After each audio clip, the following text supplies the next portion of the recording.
Welcome back to the news at 10. Ghana's President-elect Nana Akufo-Addo has paid a courtesy visit to President Muhammadu Buhari at the presidential villa Abuja. The president-elect, who was in Nigeria to attend the Future of Africa Awards in Lagos, said his visit to the villa gave him an opportunity to wish President Buhari a happy birthday. In an interview with State House correspondents, Mr. Addo said the relationship between Nigeria and Ghana remains crucial to the development of the West African region. I've been elected, but have not taken the oath. That will be taking place on the 7th of January. But in the meantime, it's always a good idea to come and introduce myself to President Buhari, begin to know each other. The relationship between our two countries is so important for our countries as well as for the West African and African region.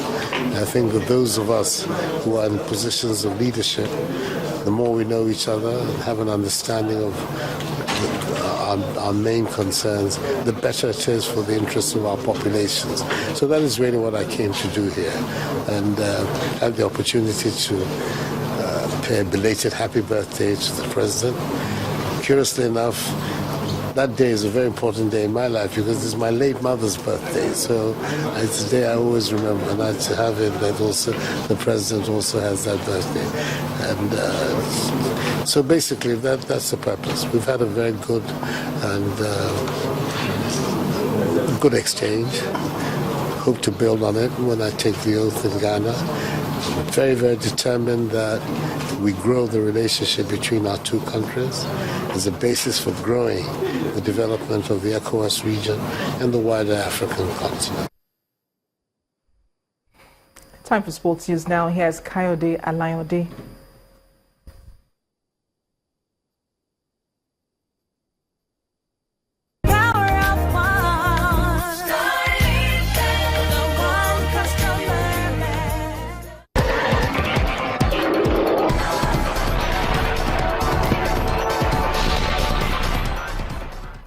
Welcome to Sports News. FIFA Ethics Committee has recommended a 2-year ban for former member of the CAF Executive Committee, Amos Adamu, from all football-related activities. The 62-year-old, who was a member of FIFA's Executive Committee, was also fined $19,400 for various violations of Code of Ethics. The former Director General of the National Sports Commission was banned in 2010 after being found guilty of asking for money in exchange for World Cup votes. The suspension expired in October 2013. More on bans. FIFA's Independent Ethics Committee has imposed lifelong bans on 2 former Honduran officials for involvement in a multi-million-dollar bribery scam to which both have pled guilty.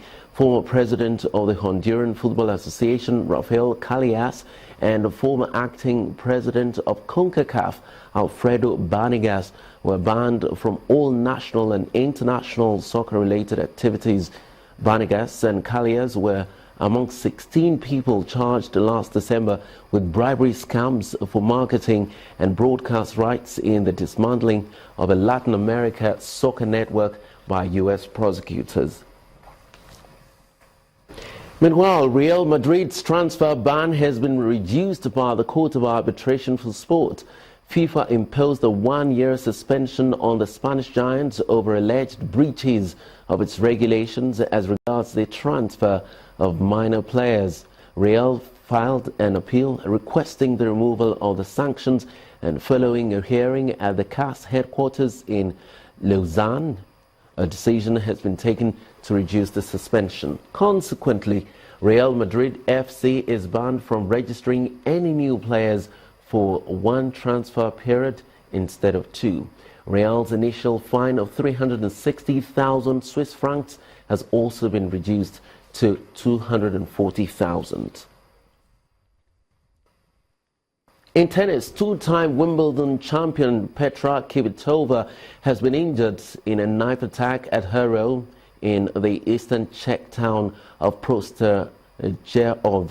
The player's spokesman, Karin Tetkal, says Kvitova suffered a left-hand injury in the incident, which he describes as a burglary.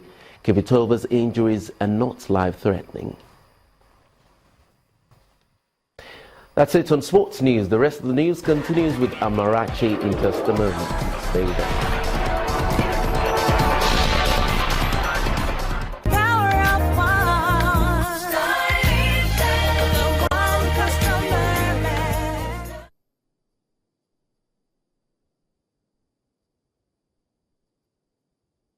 Away from sports news, members of the Islamic State have claimed responsibility for yesterday's lorry attack at a Christmas market in Berlin, Germany. 12 people died in the incident and 49 others were injured. Federal prosecutor Peter Frank had earlier said the style and target suggested Islamic extremism. Police had detained a suspect but had to release him, citing insufficient evidence. The man, aged 23, was captured in a park after reportedly fleeing the scene. He is believed to have been known to police for minor crimes but had no links to militant organizations. Meanwhile, the UN Human Rights Director for the Democratic Republic of Congo, Jose Maria Aranas, says there have been solid reports that 20 civilians were killed during confrontations with security forces in the Democratic Republic of Congo capital, Kinshasa. Anti-Kabila protests have been holding across the country today, as civilians say nearly 16 years is enough for President Joseph Kabila. News website Politico.com reports that 3 demonstrators were killed in the capital, Kinshasa. 5 others were also injured, 2 of them seriously in a shooting earlier today. Witnesses said they heard gunfire in parts of Kinshasa today as police fired tear gas to disperse hundreds of youth. Opposition leader Etienne Tshisekedi called on the people to peacefully resist President Kabila's bid to remain in power until elections are held in April 2018. Outgoing UN Secretary General Ban Ki-moon has made one last call to the international community to help stop the crisis in South Sudan, fearing it could turn out to be a genocide like the one experienced in Rwanda. South Sudan and neighboring Sudan have been in a civil war since 2013, and a shaky peace deal is currently being observed, though it has been threatened by fighting in the past few months. On a programming note tonight, after the news at 10 is a repeat of the special edition of Business Morning, which featured a roundtable on Budget 2017, a collaboration between Channels Television and Chevening alumni in Nigeria. That's right after the news at 10. And the main news again.